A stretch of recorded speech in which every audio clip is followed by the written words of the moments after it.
Hello everyone, welcome back again to the Watchtower. Thank you for joining me today. And we are going to be doing a graphic novel review of DC Comics' DCeased. That's coming up right after this.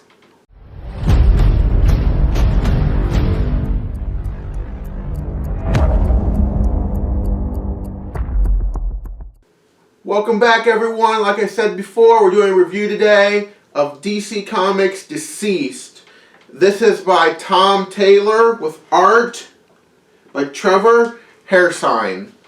And this is, spoiler alert, a really good story. I thoroughly enjoyed this. But we're going to get into it. We're going to break it down a little bit. We're going to do the pros and the cons.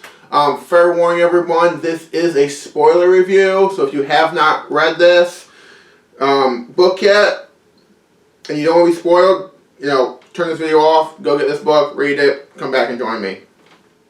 Or if you just don't care, keep watching. It's up to you. But you've been warned.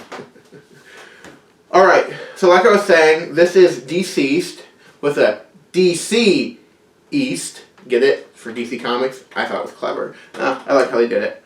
But anyway, very interesting. And this is an out-of-continuity story, meaning that it's not tied at all to anything that's happening in the main continuity of stories. It doesn't have any effect on anything that's happening, and nothing in main continuity affects this. So it's completely separate, standalone. You can jump in, you can read this. You don't have to worry about have to read anything else. So let's go ahead and get into it now. The pros first, and I'll do the cons, and then my overall thoughts and my score for it. So the first pro for this is the art. The art for this works really good for this book. It's a very rough. It's not traditional superhero art where superhero art is clean lines, just easy to figure out what everything is and everything. This is more rough lines, not as detailed, a little bit rough, and it works really good for this book because this being a horror-centric book, with them fighting basically zombies, it works really good for this. So perfect art for this type of book. Next pro is actually the good guys lose. So I know that's weird, but that's actually a pro for me because I feel like if you're reading stories in main continuity, there's not going to be an event where the good guys are going to lose, and it's going to be a huge loss for them. I mean, yeah, there's stories where they'll lose temporarily, like Forever Evil or Darkseid War, or, a lot of other stuff. They might suffer small defeats, but at the end of the day, Joker's not going to kill the Batman.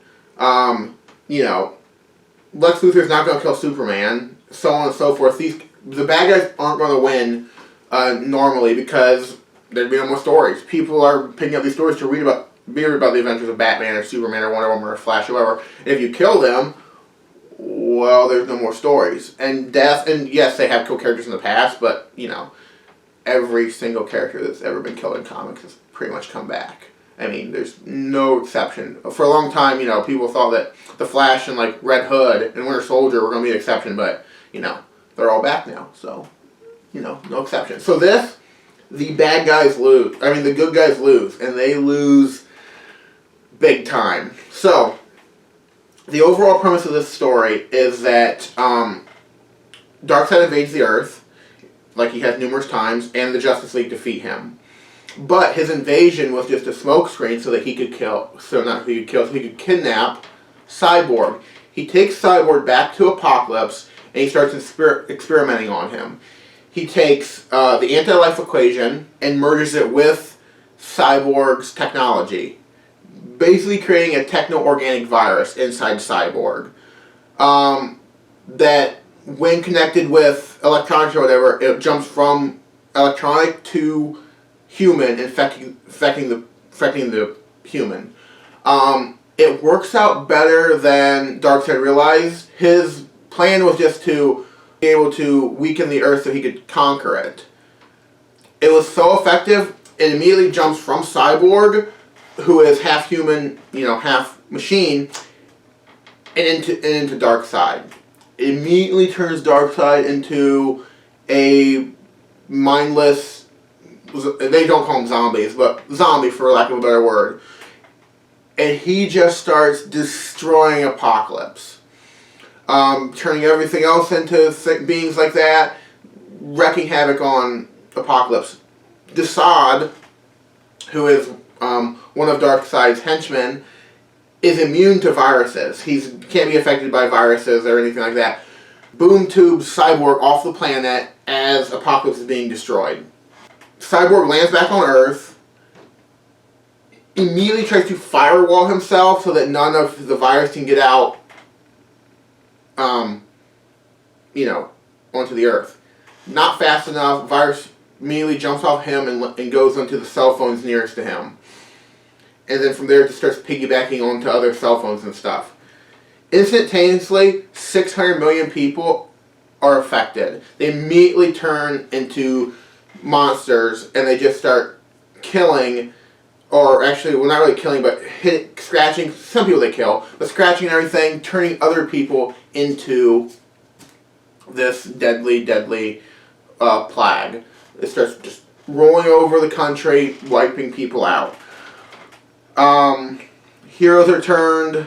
A lot of people are turned and become these like part of the anti-life equation, just destroying the Earth. And the good guys lose. A lot of well-known important heroes, they die in this book.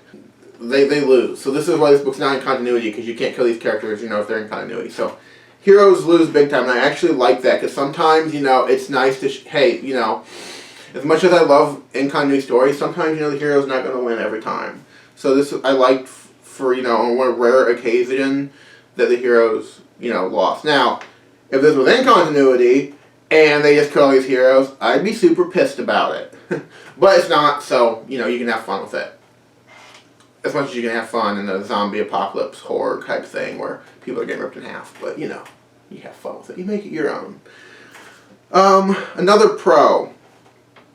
As many of you know, I am not the biggest Superman fan.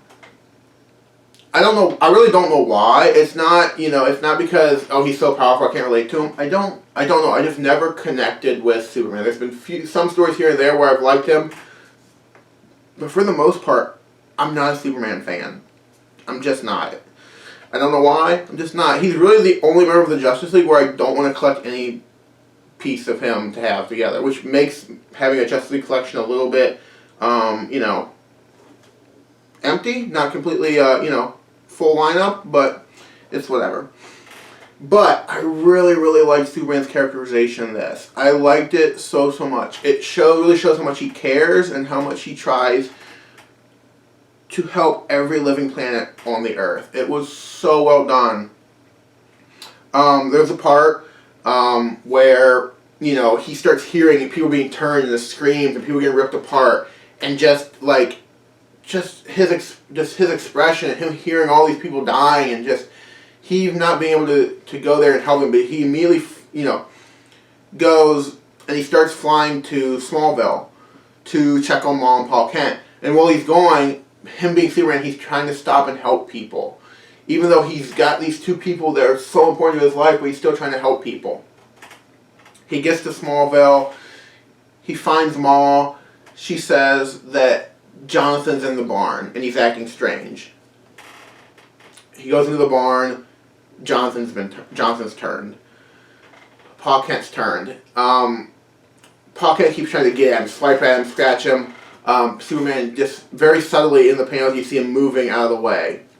He takes Paul's hands, holds them as Paul's trying to snap at everything, looks down, kind of pushes Paul away from him, shuts the doors, seals the barn shut, turns around and says, let's go, Ma. And she goes, where's Jonathan? He goes, he's gone, Ma. He's gone. And he picks her up and he flies Ma Kent away. And it's such a subtle thing. There's not a big thing to it, but it speaks so much in that moment about his mind, his state of mind and everything, and how he feels that he just lost, his adoptive father, and just the reaction, and just coming to terms with it, and knowing he still's got those people out there he still needs to help. He still has to protect the world. It was so well done. I loved it so much. Not the whole Paul thing, but I loved the characterization of it. Another pro for this is the use of humor. Yes, this is a very dark and somber story. I mean, a lot of heroes, a lot of characters that I really like, that other people that you like, they die in this. But there is humor sprinkled throughout to kind of, balance it. The character they used to do this with is Green Arrow, and he's done so brilliantly with the humor and everything. Just the right amount of humor, and him just being the comic relief. There's this whole running joke in it where when they are going to try to figure out a plan to try to stop some of the superheroes that have turned and are just killing people, Damian Wayne goes, "My father has a contingency plan for every superhero on Earth. He knows how to defeat them." And Green Arrow's like, "Oh, wait, Bruce has a secret plan to defeat all of us?" He goes, "Oh, I'm sorry. He doesn't have a plan for you." And he goes, "Wait, does Batman not think I'm a big enough threat to take out the world?" He goes, "Because I could be a big deal. I could take out a lot of people. Like I'm a big threat to society. I could go bad." And Black Canary's like, "Honey, you're upset that the Batman doesn't have a Machiavellian style plan for taking you out?" He goes, "Well, yeah, I'm a little insulted. I should be a bigger deal." But there's kind of a running joke of that about, because he's just a guy with a bow and arrow with a high skill set. What can he do? Jump forward to they're getting overrun. It looks like the last thing. There's a hero who has who's turned. He's got this whole, he's the most powerful hero at the time who's been turned, and he has his whole army behind him, and he's just getting ready to strike down another hero. And all of a sudden, an arrow goes right through his eye, and it pulls back, and he sees Green Arrow there. He goes, "Yeah, half a mile away, wind against me," and he's like in the middle of a storm, and I just put an arrow through such and such as eye. He goes, "I'm a threat. F you, Batman." And it was such a great, just little moment of him just so upset and just showing that Green Arrow is important. And then him making it, all the way to the end, and him being one of the few heroes that survive, really shows that, hey, maybe Green Arrow is not such a laughingstock after all. So that was really fun. I enjoyed that. A good use of humor throughout the book, and other characters too had some good humorous moments as well. My last pro, I'm just going to say the legacy in this. Establishing a legacy was I really like this. So, in this, all three of the Trinity perish by the end of the book. All three of them are consumed, killed by this anti-life virus. But their legacy gets passed on to Damian Wayne, to John Kent, to Cassie Sandmark. They all are passed down, and they become the new Wonder Woman, Superman, and Batman, respectively. Every single one of them. So this legacy of this character is, moving, still being established. It's the same thing, with other characters in the book, Flash, Green Lantern. It's this whole passing on the torch, making sure these characters' legacies, still around. And I really like that. They didn't have to. They could have, killed the character. They could have killed, anybody related attached to him too. But there was this passing on the legacy, which I really liked. Very, very nicely done. Really liked how they did that. Some of my cons for this. Not a whole lot, but we'll just go over the cons real quick. My first one, most of the story is pretty much wrapped up by the end of it. It's pretty self-contained. There is a dangling plot thread that bugs me. So, halfway through the book, there's a chapter that's completely unattached from anything else in the book, because they had a one-shot tie into this, and that's right in the middle of the story. And the way that one-shot ends is left a little open-ended. For the most part, it involves the magical community of the DC universe and what they're doing to fight it. And it's a whole group of them together, Constantine, a bunch of other ones, together, what they're trying to do to stop this thing. And it ends with, once the ones who are left in that one shot, it ends kind of open-ended. You don't really know, you don't know where it's going yet. And you don't see these characters again after that, and you didn't see them before really either. There was 2 characters that were in it briefly earlier, but that's it. So, and there's been no announcement of a sequel to this, of anything else tying in to continue this story. So I want to know, what happened with those characters. What are they doing next? What's the magical community doing? So, that's a con for me. If it's announced, 2 weeks from now or whatever, that they're doing a second one that's going to follow these characters, alright, well then, that's not a, it's not a dangling plot thread anymore. But for right now, as of the recording of this video, it is, so I'm just really, really bummed that, we didn't get closure on that front. Because the rest of the book is self-contained, it pretty much ends, there's closures. There's a little bit of an open ending for another one if they want to do it, but for the most part, it's pretty much contained, closed. You don't need another story. My other con, and this is more of a nitpick than a con. One is that Batman dies really early in this book, and this is just a nitpick. It's not really a real con because his death, it makes sense for the story. Information that he learns, he passes on, and it's very, very important to the League to give them a fighting chance against the undead. So I understand that, but, as a Batman fan, I want Batman to be the last one left. I don't want him to be having Darkseid's arm and swinging against hordes of undead on a mountain, and everybody's just around him, and that's Batman. That's him. He's Davy Crockett at the Alamo. He's just swinging that arm, knocking back the undead. But, I understand. I can't always get what I want. It's not just a Batman story, and it does do a good job, and they do pass on the mantle to Damian and everything, so, and his death did have importance. It wasn't just, for shock value, even though I would have liked him to be the last one standing. But that's just me, you know how it is. So, yeah, that's a minor nitpick. But that's it for my cons. That's it. Overall, this is a absolutely stellar story. I absolutely loved it so well. The characterization is so good. The art is really great for this. Just gritty, horror, just scary. And horror in broad daylight, too. Not a lot of shadows or creepy or just to make something creepy and have it be pretty much in broad daylight is so well good done. And to see certain characters' powers and stuff being used, not to save people, but to see how if these characters went bad or something or got corrupted, the level of destruction and stuff they could do, for the Flash, just turning in a second, turning thousands of people, just so it just makes you think, and just different stuff like that. So overall, so well done. Like the story so much. I definitely recommend picking this up.